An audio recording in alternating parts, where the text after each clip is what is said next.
On Wednesday, Africa suffered a serious setback in its democratic gains as the aspirations of the people of Niger for constitutional democracy were subverted by an unconstitutional change of government that deposed Mohamed Bazoum, a democratically elected president.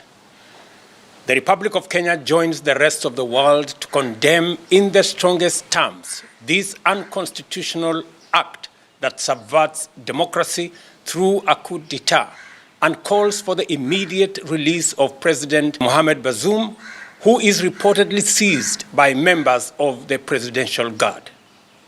Throughout our continent's history, we have strived tirelessly to nurture the principles of democracy, aligning ourselves with the aspirations of the African people for freedom and self-determination. This fundamental norm is crystallized in Article 4P of the Constitutive Act of the African Union, which unequivocally condemns and rejects any unconstitutional change of government. The government and the people of Kenya earnestly urge all parties involved to refrain from further escalation that might jeopardize the lives and livelihoods of the people of Niger. We call for the swift restoration of constitutional rule, ensuring the protection of the population and a return to full civilian authority while upholding utmost respect for the country's institutions. In this moment of strife, we implore all parties to engage in constructive discourse to restore peace in this fraternal nation, which has steadfastly stood as a bulwark against terrorism and its agents in the Sahel region.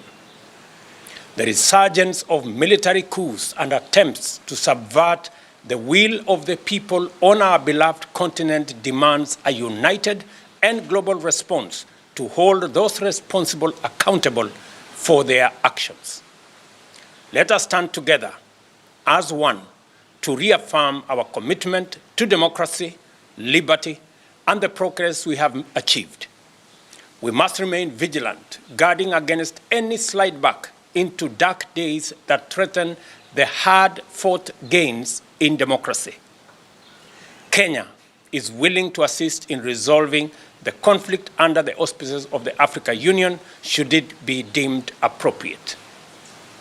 Africa shall continue to shine as a beacon of hope and progress, and we shall never waver in our pursuit of a brighter future for all. May peace and prosperity prevail across our great continent and beyond. Thank you, and God bless Africa.